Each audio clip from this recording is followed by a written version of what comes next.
Centre de recherche psychanalyse, médecine et société. Et vous êtes également co-responsable du DU de cyberpsychologie à l'Université Paris-Cité. Depuis maintenant de nombreuses années, après avoir travaillé sur, entre autres sur les secrets de famille, sur la honte, sur l'empathie, vous vous intéressez aux conséquences des cybertechnologies dans notre vie psychique et sociale et sur le développement des enfants. Vous étiez en cela un précurseur puisque vous avez écrit, à la suite de l'émission de télévision Love Story en 2001, l'intimité surexposée. Nous y reviendrons. Vous êtes également l'auteur, en ce qui a trait au sujet de ce jour, de 3, 6, 9, 12, Apprivoiser les écrans et grandir, en 2013, Comprendre et soigner l'homme connecté, manuel de cyberpsychologie, paru en 2021 en collaboration avec Frédéric Tordeau, et de Vivre dans les nouveaux mondes virtuels, concilier empathie et numérique, qui est paru cette année au mois d'août. Nous mettrons dans cet entretien l'accent sur la dimension psychique individuelle et notamment sur l'enfance et l'adolescence. Alors je souhaiterais peut-être dans un premier temps que vous puissiez nous éclairer sur le concept d'extimité que vous avez élaboré en 2001 suite à l'émission Love Story, qui était cette émission, puisque c'était un peu ancien maintenant, qui était un petit peu une première à l'époque, en tout cas ça a marqué les esprits, où 11 personnes jeunes vivaient ensemble pendant 70 jours, je crois, dans un endroit isolé, sous l'œil des caméras de télévision. Alors, à cette époque-là, la question était certainement qu'est-ce que cela pouvait dire de la société, et en particulier des jeunes, et comment comprendre leur attrait pour cette exposition de l'intimité. Merci beaucoup, merci Claire de cette présentation, merci de cette invitation. Alors, Mireille Dumas a évoqué ce matin, au début d'après-midi, l'importance de ce brouillage des rapports intimité et vie intime, vie publique dans les années 2000. Love Story, en effet, c'est 2001. Et alors, qu'est-ce qui s'est passé d'important à ce moment-là? Donc, vous l'avez dit, un groupe de jeunes réunis dans un endroit fermé. Et évidemment, il y avait des morceaux choisis de leurs activités qui étaient retransmis tous les soirs sur une chaîne de télévision, dont grand succès médiatique. Et beaucoup de gens se sont mis à dire, des journalistes, des intellectuels, beaucoup de gens se sont mis à dire, mais c'est pas possible à quel point ces jeunes sont exhibitionnistes. Et effectivement, on les voyait vivre leur intimité. Il y avait des caméras dans le dortoir, il y en avait partout. Leurs propos étaient piégés à tout moment. Et alors, moi qui suis de formation psychiatrique, j'ai répondu non, c'est pas de l'exhibitionnisme, parce que l'exhibitionniste, c'est quelqu'un qui ne montre que des choses dont il est assuré que ça va captiver l'attention des gens auxquels il se montre, ça va fasciner, ça va provoquer une sidération. L'exhibitionniste est un cabotin répétitif, il prend pas de risque. Si ça marche pas, il est très déprimé, mais il sait en général que ça va marcher. Alors que là, dans le loft, ces jeunes adultes ne savaient pas du tout quelles étaient les réactions des gens qui les regardaient. Ils étaient censés n'avoir aucun retour sur les réactions des téléspectateurs. Certains, même à la fin, sont sortis en disant « je suis très étonné que ça ait eu autant de succès. On ne pensait pas que ça aurait autant de succès. » Donc je me suis dit il faut réfléchir à un autre mot. Et il y a un mot que j'avais vu passer qui était le mot d'extimité. Le mot d'extimité, on commence à le voir dans les romans du fin du 19e, début du 20e siècle. Et le mot désigne cette tendance qu'ont des personnages à raconter des morceaux de leur vie intime, notamment au restaurant. Alors en famille, c'est l'espace privé, les parents racontent pas n'importe quoi, il y a les enfants qui sont à table avec eux, mais en revanche au restaurant, on retrouve des amis, on retrouve des gens de sa génération suivante, des gens à qui on fait confiance, et chacun peut raconter des morceaux de son intimité. Et donc certains romanciers parlent d'extimité. Et puis Jacques Lacan, bien sûr, au milieu des années 1950, va proposer une lecture du mot, et il va organiser cette lecture autour des réflexions mathématiques qui sont les siennes à cette époque-là, notamment autour de la bande de Mébius. La bande de Mébius, c'est une petite bande de papier, comme vous faites un bracelet en papier, puis vous coupez, puis vous tournez et vous faites se regrouper, vous faites coller les deux morceaux, vous avez retourné, et vous obtenez une bande de papier qui a la réputation d'avoir pas de dedans et pas de dehors. Ça veut dire quoi? Ça veut dire que si une mouche se déplace sur la surface du papier, elle passe alternativement du dedans au dehors et du dehors au dedans. Et donc Jacques Lacan s'appuie sur la bande de Mébius pour dire voilà, rien n'est totalement intime, rien n'est totalement public, tout est quoi? Extime. C'est-à-dire tout dépend de l'endroit où on se place. Donc ça, c'est la définition que les lacaniens ont intégrée et reproduite. En 2001, je cherche un mot et je me dis, le mot d'extimité, finalement, il pourrait convenir, si on le redéfinit, à ce que ces jeunes mettent en jeu. C'est quoi? C'est le fait de montrer effectivement des parties de leur intimité, mais avec un espoir, avec l'espoir que ce qu'ils montrent de leur intimité change leur vie, parce que ça sera reconnu par des spectateurs, certains spectateurs pouvant peut-être, à la sortie du loft, leur proposer des activités professionnelles qu'ils n'auraient pas pu avoir s'ils n'étaient pas passés par le loft. Et notamment une candidate qui s'appelle Laure, qui est issue d'une famille de droite, militaire, très carrée, qui veut être journaliste. Sa famille lui a toujours dit non. Elle candidate dans le loft. Pourquoi? Parce qu'elle veut montrer dans le loft qu'elle est capable d'être journaliste.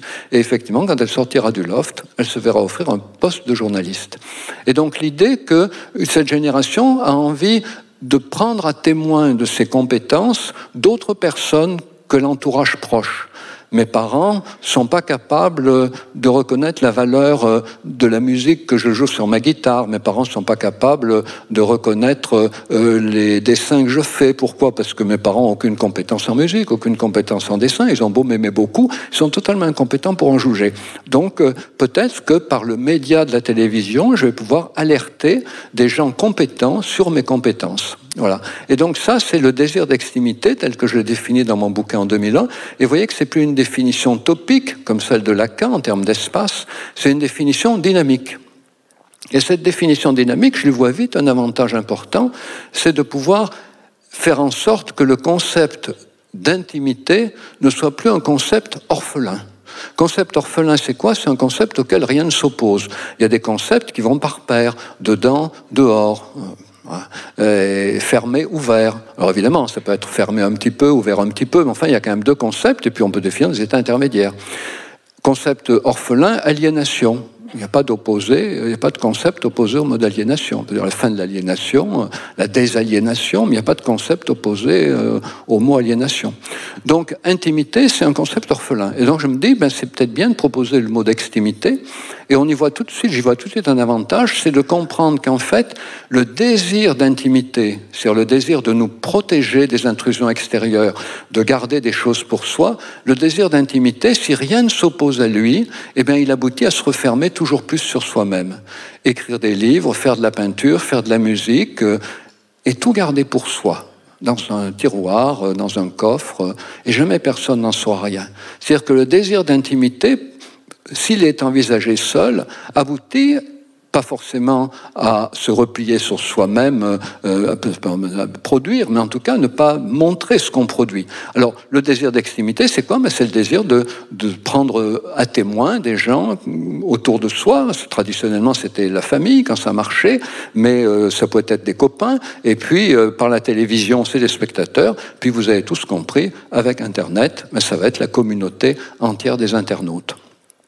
Et donc, ce désir d'extimité, évidemment, il est comme le désir d'intimité. C'est-à-dire, s'il était tout seul, il aboutirait à l'exhibitionnisme, c'est-à-dire à toujours montrer des choses dont on a vérifié la valeur. Mais il est nourri par le désir d'intimité. Donc, on produit toujours plus d'intimité et on est poussé par le désir d'extimité à montrer ces choses de soi. Et ce désir d'extimité, il va participer à deux choses importantes. Il va participer à la construction de l'estime de soi et il va participer à la création d'un réseau social élargi. Et là, vous avez compris le rapport avec les jeunes et les technologies, c'est qu'il y a une tranche d'âge dans laquelle la quête de l'estime de soi et la construction d'un réseau social élargi est absolument fondamentale, c'est l'adolescence. L'adolescent sort de l'enfance, il perd les repères habituels de son estime de lui-même, papa, maman qui disaient c'est bien, etc.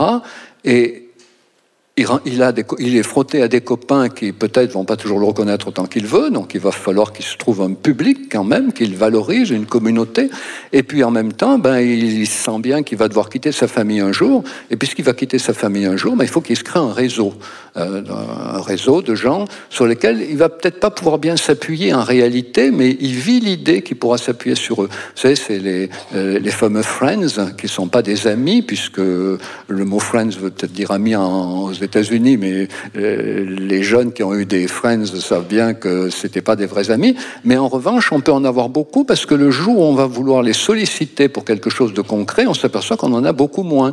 Ceux qui vont répondre, est-ce qu'il y a un petit job que vous connaissez pour cet été, ou je cherche une chambre d'étudiant dans telle ville, on s'aperçoit très vite que si on a 500 friends, il va pas rester grand monde au bout du compte. Mais c'est important de vivre dans cette illusion à l'adolescence. Donc, vous voyez, le mot d'extimité, en fait, il est, pour moi, fondamentalement, il désigne ce désir qui va équilibrer à tout moment le désir d'intimité de manière à fonder notre posture dans la société. Et alors, ce mot d'extimité, il va aussi avoir un autre intérêt, c'est que il va établir une continuité, donc de l'intimité à l'extimité, mais le mot intimité lui-même, il faut, je pense, le définir mieux.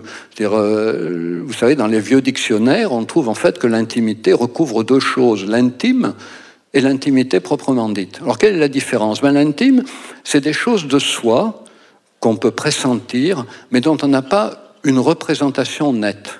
On ne les a pas instanciés, on ne les a pas posés sous le regard de sa conscience. On peut éprouver certains sentiments des fois, mais c'est pas encore très net pour soi. Puis tout d'un coup, on s'aperçoit que j'y avais pas pensé, mais oui, j'aime ça, ou j'aime pas ça, ou j'aime cette personne, je l'aime pas, ou je la trouve comme ci, comme ça, etc. Et tout d'un coup, il y a quelque chose qui se précise à l'intérieur de soi.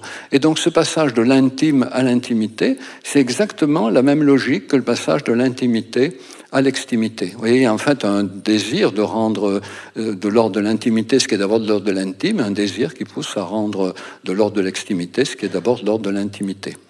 Et puis je vous disais, le désir d'extimité, c'est pas de l'exhibitionnisme, c'est pas non plus du partage, parce qu'il faut savoir qu'il y a très très très peu de partage sur Internet, surtout l'adolescence.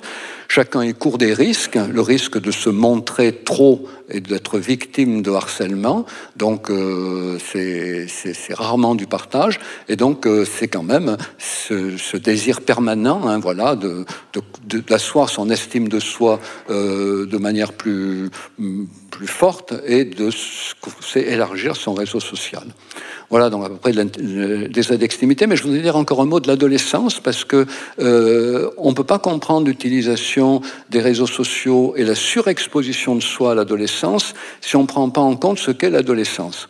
L'adolescence est un âge de la vie très particulier, parce que la maturation cérébrale se fait en deux temps. Vous savez, des fois, on voit des caricatures où on voit des ados avec des très grandes jambes et des tout petits troncs. Effectivement, la croissance se fait assez souvent en deux temps. D'abord, les jambes poussent, et puis après, c'est le torse.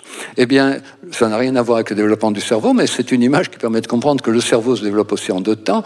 Aux alentours de 11-12 ans, vous avez la maturation du système limbique, c'est-à-dire que l'adolescent devient extrêmement réceptif aux récompenses et ce qu'on appelle l'hyperexcitabilité socio-émotionnelle. Extrême sensibilité aux récompenses qui va être constamment exploitée dans les jeux vidéo et sur les réseaux sociaux. Des fois, on se dit pourquoi les ados, ils sont comme ça toujours à répondre avec des likes, avec des flammes, etc.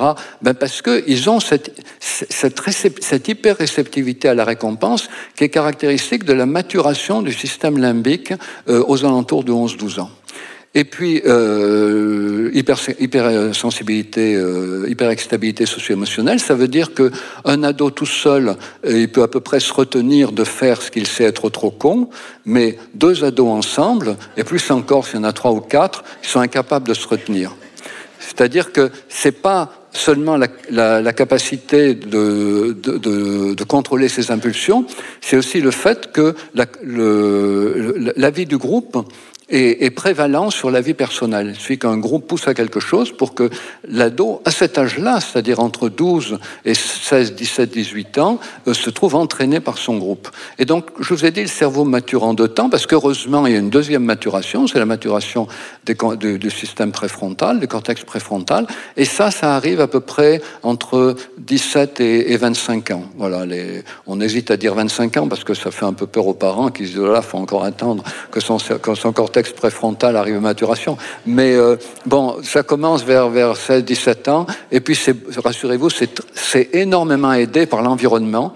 C'est-à-dire quand les parents mettent des cadres, des repères, évidemment, ça va faciliter la possibilité chez l'ado de construire ce contrôle émotionnel. Mais en tout cas, physiologiquement, vous voyez, ce contrôle suppose qu'il y a une maturation cérébrale et elle n'arrive qu'à partir de 17-18 ans jusqu'à 25 ans. Alors peut-être certains d'entre vous se disent, mais c'est une horreur que la nature fasse les choses comme ça.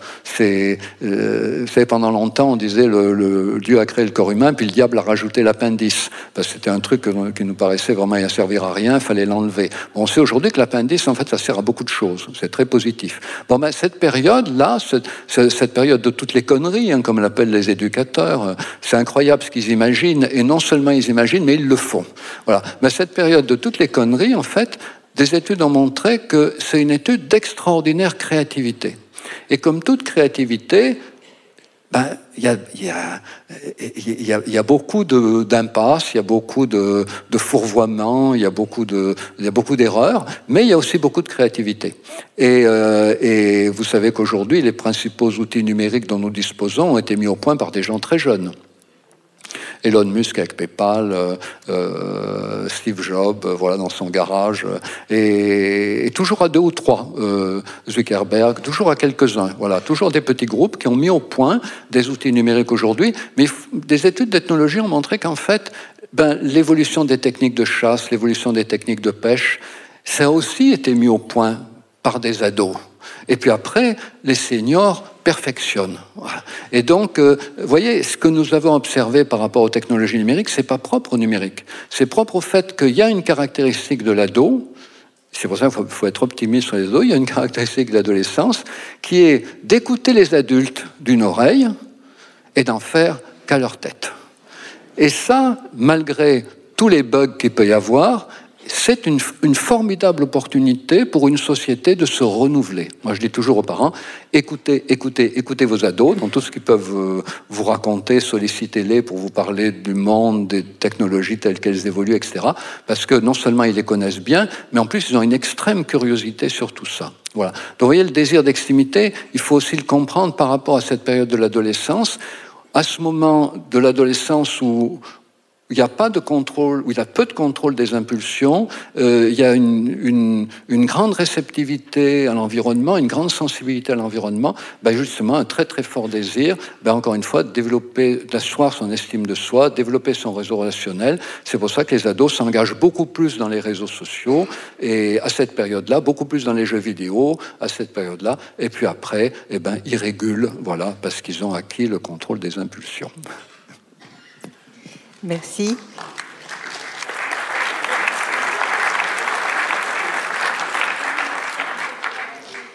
Alors pour revenir un petit peu en arrière, puisque vous nous parlez finalement de la construction psychique de l'adolescence avec Internet, ce qui est plus intéressant à poser comme question que les conséquences d'Internet puisque finalement c'est un mécanisme interactif, mais c'est un mécanisme qui commence dès l'enfance et qui impacte aussi le développement au niveau de la cognition, des apprentissages et de la sociabilité, comme vous venez d'en parler. Est-ce que vous pouvez nous préciser un petit peu ce qu'il en est sur le développement des enfants plus jeunes, sur le cognitif et les apprentissages, et qu'est-ce que ça peut induire aussi au niveau de l'école, des apprentissages et de la vie sociale des enfants, puis des adolescents? Oui. Alors, vous avez, ça recoupe exactement ce que vous évoquiez de 3, 6, 9, 12, voilà. Donc, vous avez tous entendu dire qu'avant 3 ans, il vaut mieux éviter la télé. Voilà, pas les écrans forcément, parce qu'en usage accompagné, sur des périodes courtes, ça peut être une grande occasion de plaisir partagé. Donc, si vous partagez des moments de plaisir avec un tout petit, en regardant une petite appli sur votre smartphone, aucun psy va venir vous tirer les oreilles, hein. Je veux dire, l'important, c'est d'avoir du plaisir partagé avec les tout-petits. Et alors, quand l'enfant grandit, ben, évidemment, on va essayer de lui donner un temps d'écran, voilà, plutôt fixé dans la journée. Et là, ça rejoint quelque chose dont je vous ai parlé, c'est, je vous ai dit, ben, le cerveau mature en 2 temps. Quand on pose les repères précocement, ben, ça permet à l'enfant d'acquérir plutôt le contrôle des impulsions. Et en effet, la première marche sur la voie du contrôle des impulsions, c'est en effet la capacité d'attendre. C'est pour ça que c'est très important avec les enfants, quand 3, 4 ans, 5 ans, de leur donner un temps d'écran, mais de leur dire de regarder la pendule pour attendre le moment où ils pourront aller sur l'écran. Voilà, donc ça c'est important. L'apprentissage de l'autorégulation, ça commence par la capacité d'attendre, et la capacité d'attendre, elle est éduquée dès 3-4 ans. Voilà, donc après, quand l'enfant grandit, des activités d'écran partagées, etc. Alors, ce qu'il faut comprendre aussi, c'est comment enfin, si vous avez des conseils pratiques, on pourra en parler après, mais là, je voudrais surtout insister sur un aspect théorique. C'est que le fameux Web 2.0, vous savez, qu'on appelle le Web des communautés, le Web 2.0, alors quelques mots pour préciser, parce qu'on en parle maintenant du Web 3.0. Dans le Web 1.0, c'est ce qui permet à chacun d'envoyer un message au monde entier. C'est-à-dire avant le Web 1.0, si je voulais envoyer un message, je pouvais envoyer une lettre, je pouvais intervenir à la radio, intervenir à la télévision, mais ça n'était censé toucher que les gens de mon pays, au plus, ou des Français dans des pays étrangers. Avec Internet, je peux potentiellement toucher le monde entier. C'est le Web 1.0. Le Web 2.0, c'est le fait que tous les gens que je vais toucher et qui vont être intéressés par ce que je dis vont pouvoir faire communauté. On appelle le Web donc des communautés. Donc les fameux friends, les followers, voilà. Et puis le Web 3.0, dont vous avez dû commencer à entendre parler, parce qu'il y a quelques startups françaises qui veulent se positionner là-dessus, c'est les interactions entre les objets. C'est-à-dire tous nos objets numériques interagissent entre eux. Votre voiture électrique numérisée communique avec votre smartphone, avec votre réfrigérateur, avec votre four à micro-ondes. Voilà. Donc c'est encore un petit peu, mais il y a déjà beaucoup d'objets connectés. On s'en rend connectés entre eux. On s'en rend pas compte.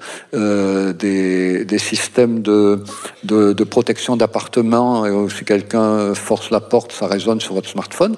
Tout ça, c'est le Web 3.0. Donc au moment du Web 2.0, qu'est-ce qui va se passer? Il va se passer des choses qui sont très importantes pour comprendre comment justement vont être remaniées l'intimité et l'extimité d'abord des ados, puis finalement de chacun. Parce que les ados, ils ont été en première ligne, toujours. Ils ont du temps pour utiliser les technologies numériques que nous n'avons pas.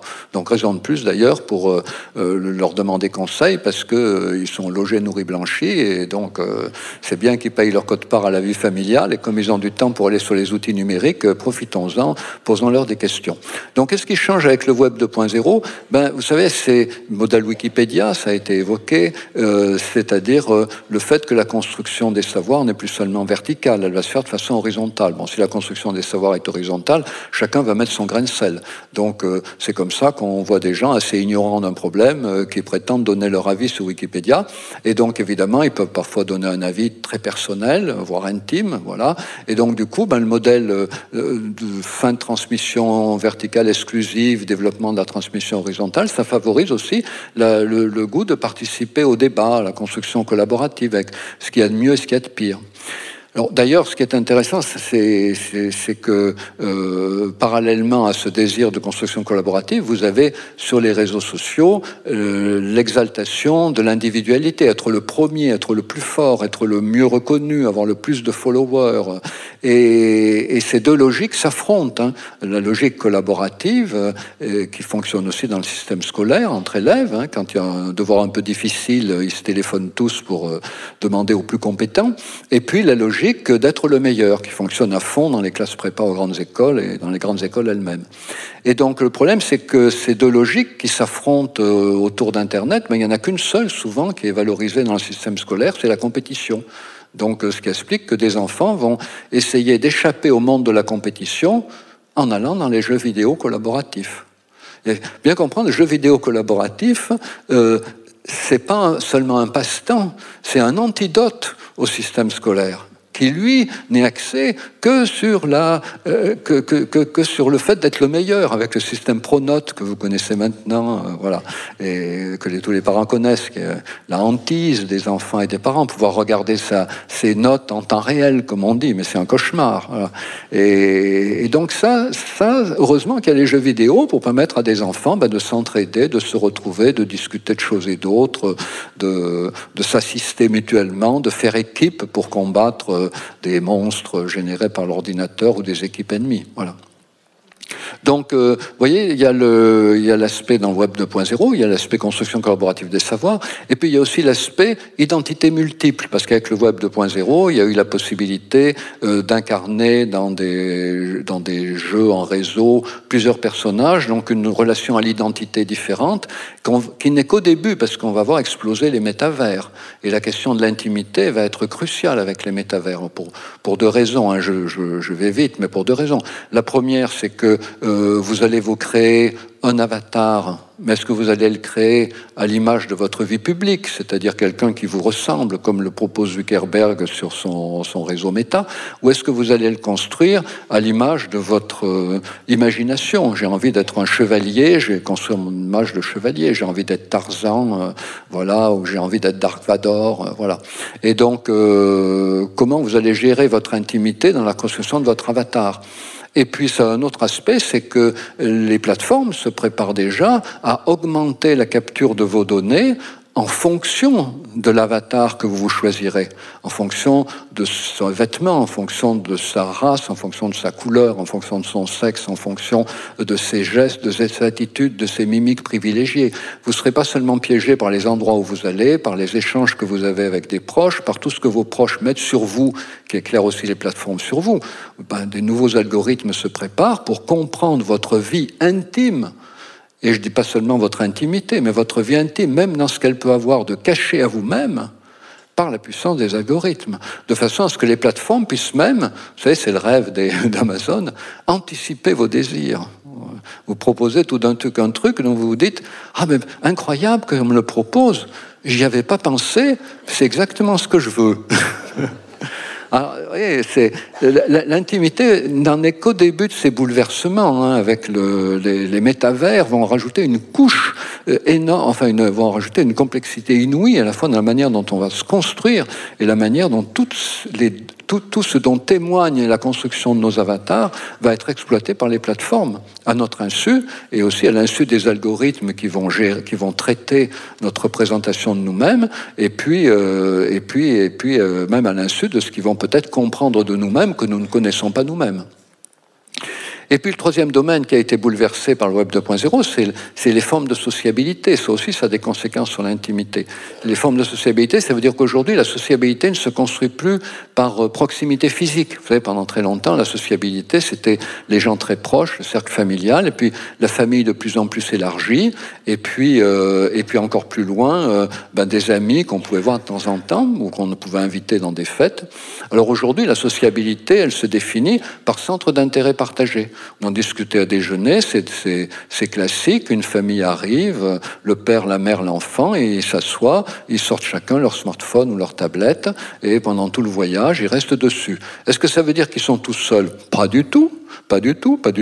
Eh ben, peut-être l'enfant joue en réseau avec des copains, donc il est avec ses copains, et puis la dame peut être avec des amis ou sur Facebook ou échanger des infos, puis le monsieur pareil. Donc en fait, les gens se rapprochent par centre d'intérêt partagé. Ce qui veut dire d'ailleurs au passage que si vous avez des pré-ados et que vous voulez garder un contact avec eux, il faut absolument que vous développiez des centres d'intérêt partagés avec eux. Et comme vous pourrez difficilement, probablement, leur imposer vos centres d'intérêt perso, vous allez être obligé, si vous voulez garder un contact avec eux, d'adopter leur centre d'intérêt à eux. c'est-à-dire à vous intéresser à des choses qui vous auraient peut-être pas intéressé a priori, comme les jeux vidéo, mais vous trouverez finalement que, si vous essayez, vous trouverez que il y en a qui vont vous ennuyer, mais il y en a probablement qui vont vous captiver. Voilà, donc après, il faut arriver à gérer avec les ados.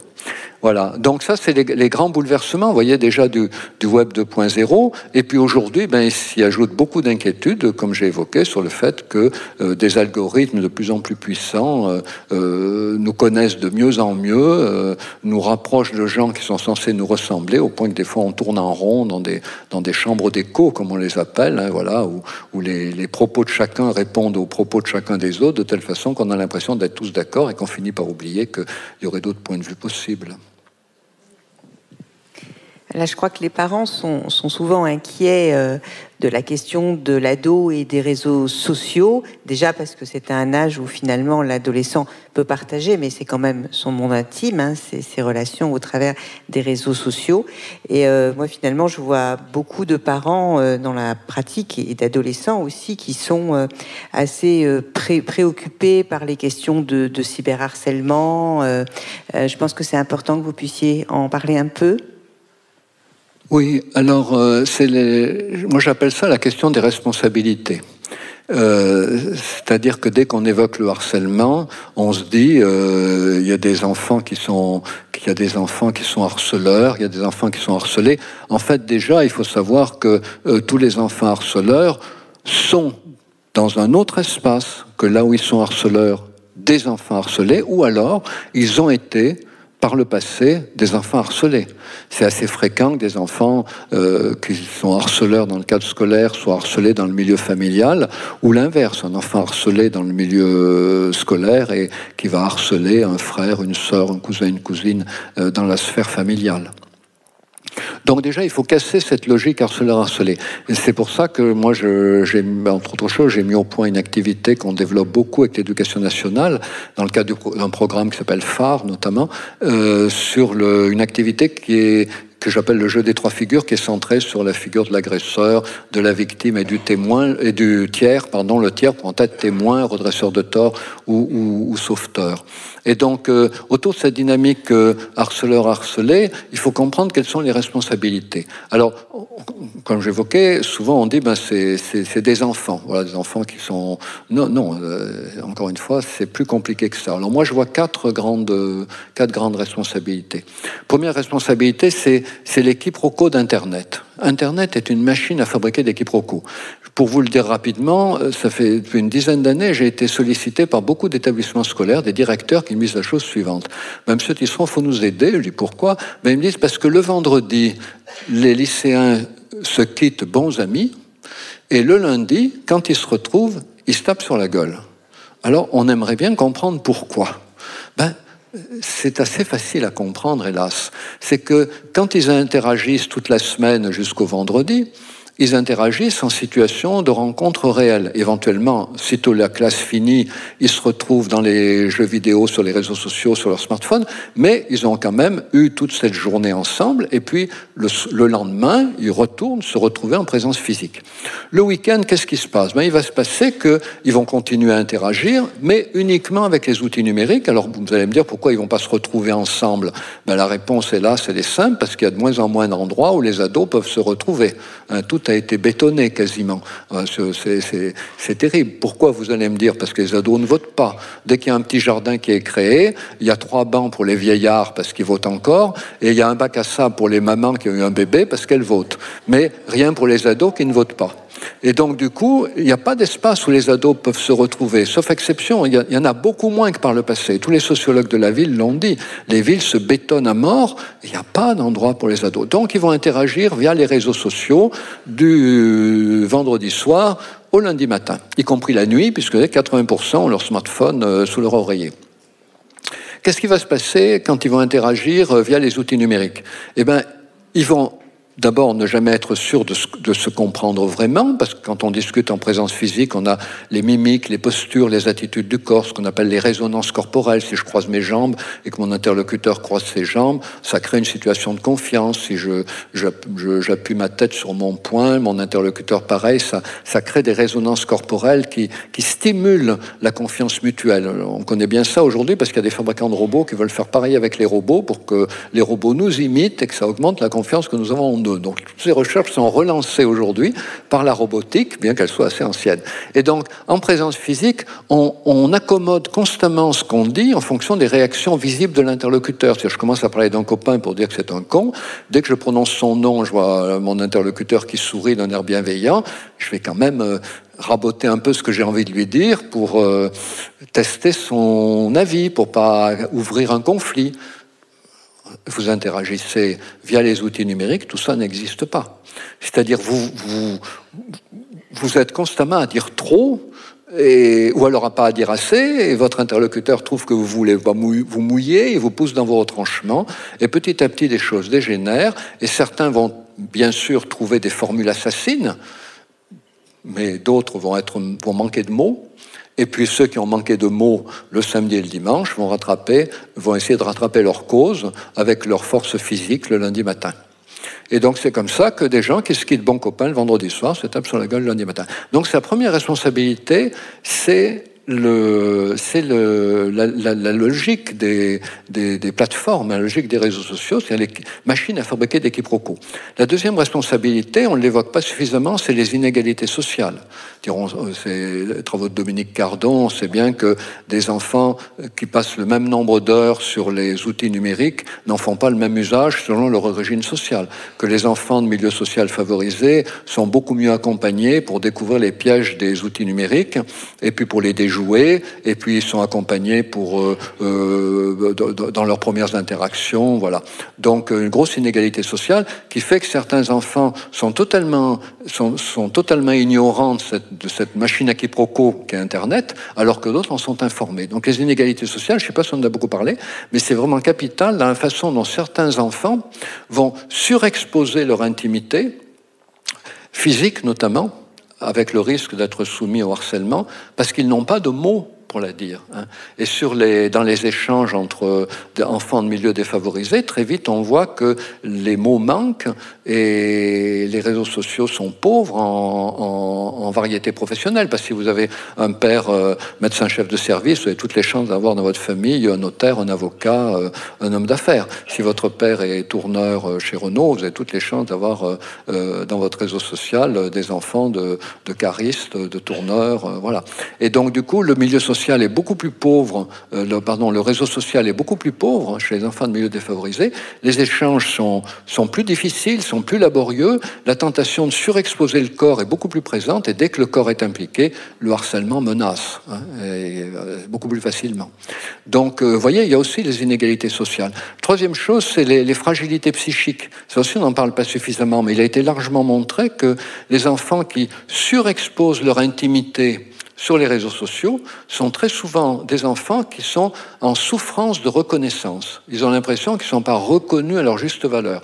C'est la logique du désir d'extimité. Si je me sens reconnu à ma juste valeur dans ma famille, par mes parents, je ne vais pas montrer mes seins sur Internet. Je ne suis pas si folle quand même. Voilà.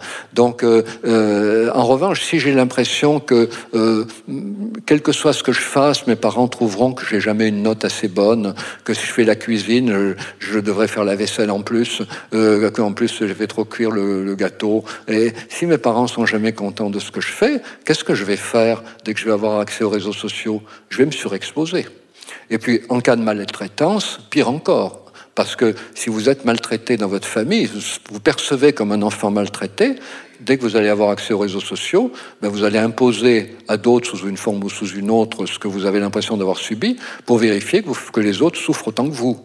Ça, pas par méchanceté, il faut bien comprendre, pour vérifier que les autres souffrent autant que vous et que c'est légitime que vous souffriez de ce qu'on vous impose. Le problème, c'est que vous ne pourrez pas protester in situ là où vous sentez victime. Soit les parents ne vont pas accepter ça, que vous les mettiez en accusation. Après, quand vous aurez 17, 18 ans, oui, ou 14 ans, vous le ferez. Mais au moment de la découverte des réseaux sociaux, quand même 8, 9 ans, il faut savoir, 9, 10, 11 ans, vous allez imposer aux autres, puis vous allez prendre l'habitude. Vous allez prendre l'habitude, vous allez faire une petite communauté de harceleurs, puis vous allez harceler sur Internet, et tout ça parce que vous aurez commencé à vouloir tester les réactions d'autrui en leur imposant des souffrances qui vous sont imposées à vous-même, et petit à petit, ça va devenir ce qu'on appelle une habitude comportementale. Vous allez vous organiser là autour, puis vous allez vous enquister dans cette attitude. Ça, c'est le troisième point. Puis le quatrième point, mais ce que j'évoquais tout à l'heure, c'est la logique des algorithmes, qui enferment chacun dans des bulles, et qui fait que si vous êtes dans une bulle de gens qui relayent des insultes, eh bien, vous relayez des insultes comme quelque chose de tout à fait normal et de tout à fait ordinaire. C'est une forme de relation qui vous paraît ordinaire. Voilà, donc il faut bien avoir à l'esprit ces diverses responsabilités. C'est l'hyperexposition de soi, l'hyperexposition de son intimité, le risque de harcèlement. Ben, il y a une responsabilité, encore une fois, de la logique Internet, des inégalités sociales, des fragilités psychiques liées à l'histoire personnelle de chacun, et puis de la logique des algorithmes. Et c'est tout ça qu'il faut prendre en compte. Pas prendre en compte seulement le fait qu'il pourrait y avoir des enfants méchants et harceleurs, et de pauvres victimes qui seraient des harcelés.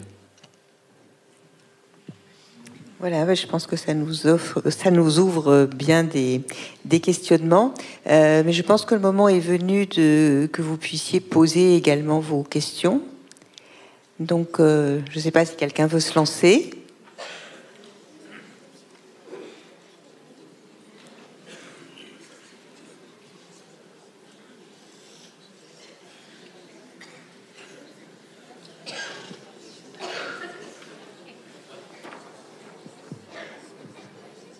Les questions se préparent. Oui, voilà, vous peut-être du temps pour... Vous pouvez poser des questions sur des choses dont je n'ai pas parlé du tout. Hein. Oui. Au contraire. Oui, je crois qu'il y a une question ici. Oui, bonjour. Oui, bonjour. Dans la construction, dans l'élaboration de la construction d'un individu, on parle au jour d'aujourd'hui très souvent de cette période de l'adolescence. Est-ce que cette période de l'adolescence a toujours été prise en compte? Est-ce que c'est quelque chose de nouveau? Est-ce que dans l'histoire, on parlait autant de cette adolescence? Et est-ce qu'au jour d'aujourd'hui, sur un point de vue aussi géographique, dans certains pays, je pense aux enfants soldats, entre autres, est-ce qu'on s'attarde à cette période autant qu'on en parle au jour d'aujourd'hui dans notre pays? Oui, alors les sociologues en parleraient mieux que moi, mais on dit souvent que l'adolescence, c'est une invention récente, parce que les enfants étaient souvent mis au travail très tôt, comme vous savez, dans les mines. Quand ils étaient dans les mines, il n'était pas question d'avoir une adolescence. Pourtant, quand même, le cerveau devait quand même passer par ces deux phases, parce que ça, c'est programmé depuis belle lurette par l'évolution. Donc, comment est-ce que ces deux phases étaient gérées? En tout cas, sans qu'un phénomène social adolescent soit identifié. Donc, il ne faut pas oublier que les enfants, quand même, étaient beaucoup traités, beaucoup maltraités. La pédophilie était quelque chose de très, très répandu. Les mousses sur les bateaux étaient en fait on les appelle les mousses. C'était les victimes, les victimes des pulsions sexuelles des matelots. Voilà. Vous savez cette histoire du fameux un amiral qui consommait beaucoup de mousse, dont il est question de déboulonner la statue, bien que ça soit un amiral important, je ne sais plus dans l'histoire de quel pays. Donc les enfants étaient quand ils arrivaient à 11, 12, 13, 14, 15 ans, probablement ils cherchaient le plus possible à construire leur identité en faisant payer aux plus petits la dette que ce qu'ils avaient eux-mêmes payé. Donc, mais l'adolescence en tant que période où on est à la fois dépendant des parents et où en même temps on a des compétences cognitives identiques à celles des parents, ce qui est le propre des ados, c'est ça qui sont si insupportables. C'est pour ça qu'ils sont si insupportables. Parce qu'ils ont les mêmes compétences cognitives que nous, ils n'ont pas les mêmes repères que nous, ils n'ont pas de contrôle émotionnel. Et en plus, ils savent qu'il faut qu'ils se fâchent avec leurs parents pour arriver à trouver la force de les quitter. Alors faites l'addition de tout ça, c'est insupportable. Alors, la seule chose qui console, c'est qu'on sait que ça a une fin. Mais si vous vous entendez trop bien avec vos enfants, inquiétez-vous, parce que ça n'aura pas de fin. Donc, il vaut mieux une adolescence difficile, voilà, d'un ado compliqué et qui répète tout le temps qu'il vous supporte pas, parce qu'au moins vous êtes certain qu'il vous laissera continuer à mener votre vie tranquille le jour où il s'en ira de la maison, voilà. Voilà. Donc non, l'adolescence c'est une invention récente, mais on ne sait rien du fonctionnement mental. Encore une fois, probablement en deux phases, mais avec beaucoup de phénomènes dont on n'a plus idée aujourd'hui. Mais encore une fois, la pédophilie était tellement répandue à une époque. Manchester, les bordels, ville réputée dans le monde entier pour les bordels d'enfants. Donc, on ne peut pas savoir. Il y a assez peu de témoignages quand même, de gens parlant de leur enfance. Ou alors c'est des gens cultivés. Donc c'est très particulier. Vous avez parlé tout à l'heure de souffrance reportée, et ça m'évoque, puisqu'il y aura la journée le 25 novembre, là, ça me rappelle finalement ces hommes qui battent leurs femmes, et avec une souffrance reportée qui correspond. Alors est-ce que ça peut être comparable ou pas, ces enfants qui ont été battus et qui finalement vont reporter cette violence au moment de la constitution du couple? Je n'ai pas bien compris la question. Alors, oui, si j'ai bien compris, c'est de savoir si la violence conjugale et intrafamiliale pouvaient avoir un lien avec les problématiques de harcèlement. Oui, oui, bien sûr. Les enfants qui assistent à des maltraitances familiales sont amenés à prendre fait et cause pour l'un ou l'autre des parents. Et qu'ils s'identifient à la victime ou qu'ils s'identifient à l'agresseur, c'est aussi problématique dans un cas que dans l'autre, avec en plus évidemment le fait que, comme c'est leurs deux parents, et tantôt ils vont s'identifier à l'un, tantôt ils vont s'identifier à l'autre, et tantôt ils vont chercher des coups, parce qu'il y a quand même des enfants, quand on les voit, on se dit mais celui-là, il est tout désigné pour être harcelé, hein, voilà. Il est tout désigné pour être maltraité. Il y a des enfants qui disent aïe avant même qu'on les touche et qui courbent le cou avant même qu'on les tape. Donc évidemment, les harceleurs les repèrent tout de suite. Donc soit ils s'identifient à la victime, soit ils s'identifient au harceleur, et évidemment, il va entrer dans une logique de harcèlement, mais toujours c'est toujours, je pense, moi vraiment que c'est important, c'est que le harceleur, si on intègre l'idée que il est constamment menacé à l'intérieur de lui par le fait de s'identifier à la victime. Et donc, du coup, il harcèle pour éviter de s'identifier à la victime. Et donc, finalement, tout le travail qu'on a à faire au point de vue psychothérapique, c'est, ou dans des activités groupales, notamment théâtrales, comme le jeu des trois figures, c'est à le réconcilier avec cette posture de victime en lui montrant que la victime a des moyens de se protéger. Et le premier consiste à protester contre son agresseur, puis à porter sa protestation auprès d'un tiers. Et souvent, les enfants qui craignent d'être victimes et qui deviennent harceleurs n'ont pas ce mode d'emploi de la posture victimaire. Ils ne voient comme réponse possible, comme réponse d'évitement possible à la posture victimaire que la posture d'agresseur. C'est ça qu'il faut leur faire comprendre, c'est qu'il y a une troisième solution, c'est la victime qui proteste. Voilà. Alors on a de la chance parce qu'il y a eu le mouvement MeToo, voilà, et avec toutes ses conséquences, et puis on est beaucoup plus conscient des situations d'inceste, de pédophilie, de harcèlement, tout ça est très bien. Mais à mon avis, la solution du harcèlement ne viendra pas par un changement des victimes, et par un changement des agresseurs. Ça viendra par un changement des victimes, comme l'a montré le mouvement MeToo. C'est-à-dire quand les victimes se mettent à protester, les harceleurs au début disent c'est pas vrai, c'est pas vrai, c'est pas vrai. Puis il y a bien un moment où ils sont obligés de modifier leur comportement parce que ça commence à devenir public. Voilà. Et puis surtout si certains sont d'anciens victimes, ils vont commencer à dire ben moi aussi. Ben ouais, ben c'est bien, il fallait le dire plus tôt, mais mieux vaut tard que jamais. Voilà. Oui, bonjour. Quels effets le confinement a eu sur nos adolescents au niveau de leur vie psychique et numérique? Ça a été ravageur par rapport à ce que je vous ai dit tout à l'heure, mais sans évoquer le Covid, le confinement, c'est que beaucoup d'ados ont été réduits à communiquer entre eux uniquement par les outils numériques, uniquement, avec risque, le sentiment de ne jamais être compris, d'être plus seul que jamais. Et d'ailleurs, on l'a vu dès que le confinement a été levé, dès que des enfants se sont retrouvés scolarisés, ils sont retournés à l'école, eh bien, beaucoup d'enseignants m'ont dit, mais c'est incroyable, parce qu'ils sont contents de se retrouver. Ils se sont pas enquistés alors ils sont pas enquistés, mais il y en a en même temps, surtout des jeunes adultes pour lesquels il y avait eu non seulement le fait de ne plus communiquer avec les copains que par le numérique, mais il y avait aussi des difficultés économiques, de plus pouvoir bénéficier du restaurant universitaire, pas pouvoir rentrer chez eux, chez leurs parents, pour bénéficier d'une bonne nourriture au moins 2 jours par semaine. Voilà, et donc il y en a que, vous savez, il y a une augmentation du nombre de suicides, une augmentation du nombre de dépressions, des étudiants se sont retrouvés à aller à la soupe populaire. Ça a été ravageur pour toute une catégorie, pour les plus défavorisés, mais de façon générale, ça a été très maltraitant, parce qu'un enfant, un ado, qu'est-ce qui est le plus important pour lui? Ses potes. Ses potes. Et donc, si vous l'empêchez de voir ses potes, son monde s'effondre. C'est pour ça que, vous n'avez pas prononcé le mot d'addiction, mais il y a des gens qui disent qu'il y a une addiction au smartphone chez les ados. Il y a des chercheurs qui disent non, il n'y a pas d'addiction au smartphone chez les ados.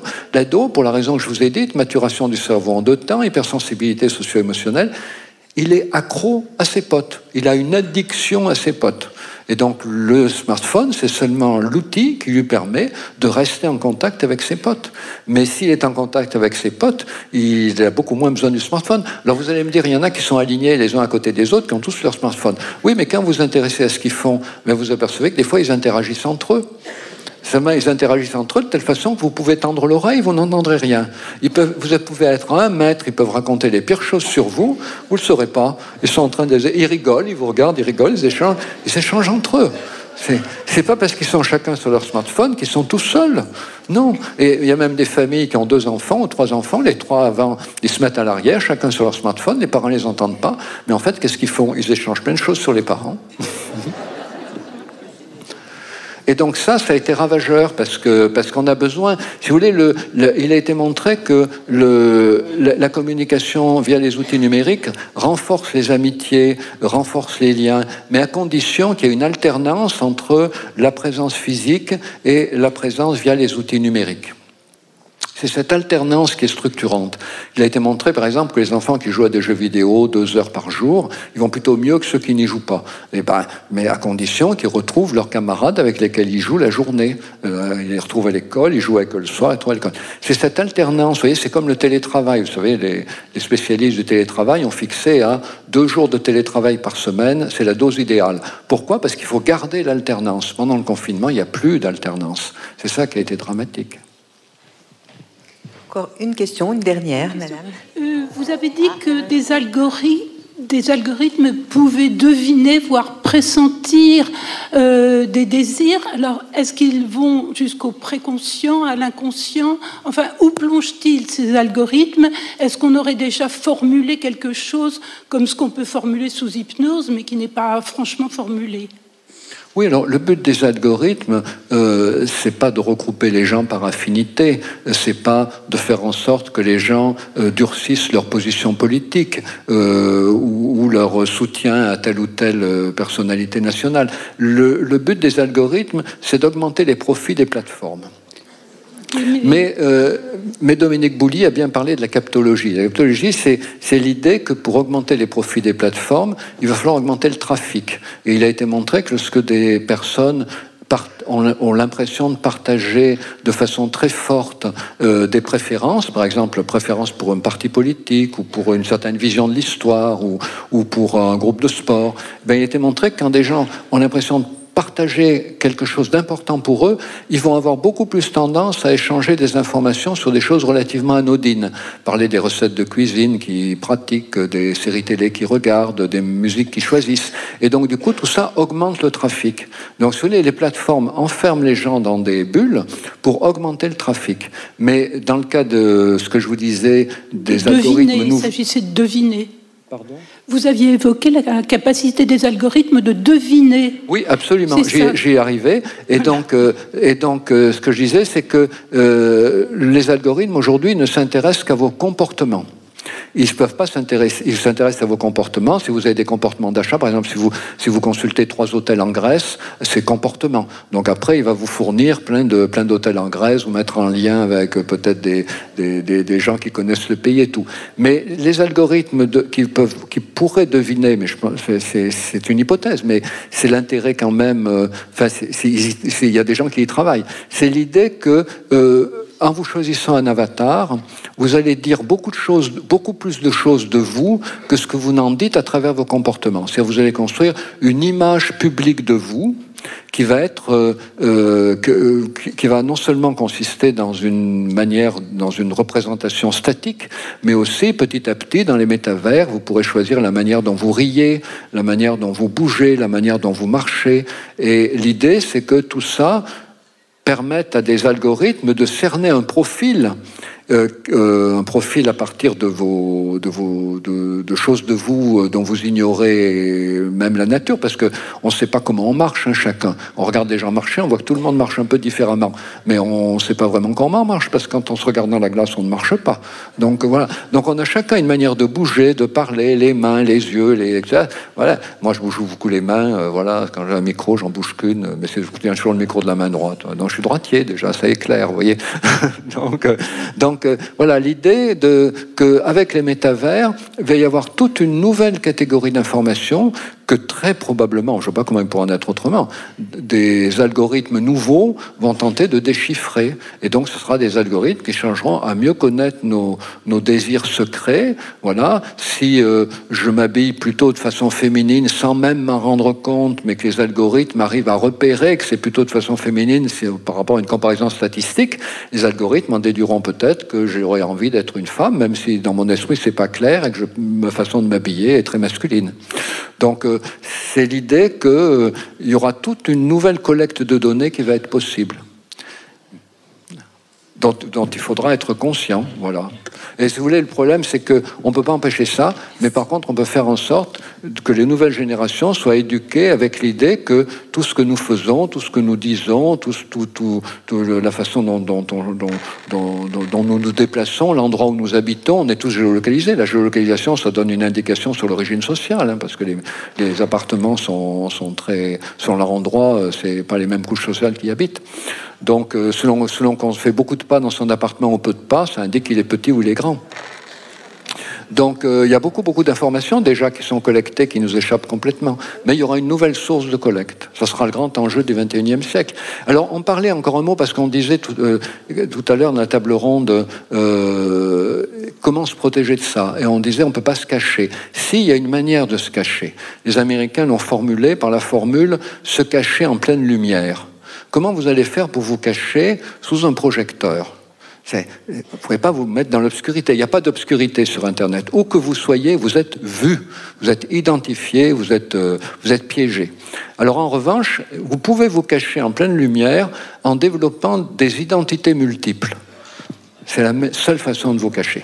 Déjà, avoir plusieurs boîtes mail, avoir plusieurs avatars. Dans Facebook voudrait en imposer un à chacun. Non, il faut demander qu'on en ait plusieurs chacun. Voilà. Chaque fois changer et créer suffisamment de leurre de vous-même pour que finalement, les plateformes soient perdues. Donc à ce moment-là, vous échappez. Il y a des ados qui commencent à être lucides là-dessus. Ça s'appelle se cacher en pleine lumière. Voilà, je crois que ce sera le mot de la fin. Je suis désolée pour les questions qu'on n'a pas pu prendre, hein, mais on est tenu de respecter les horaires pour la table ronde qui va suivre.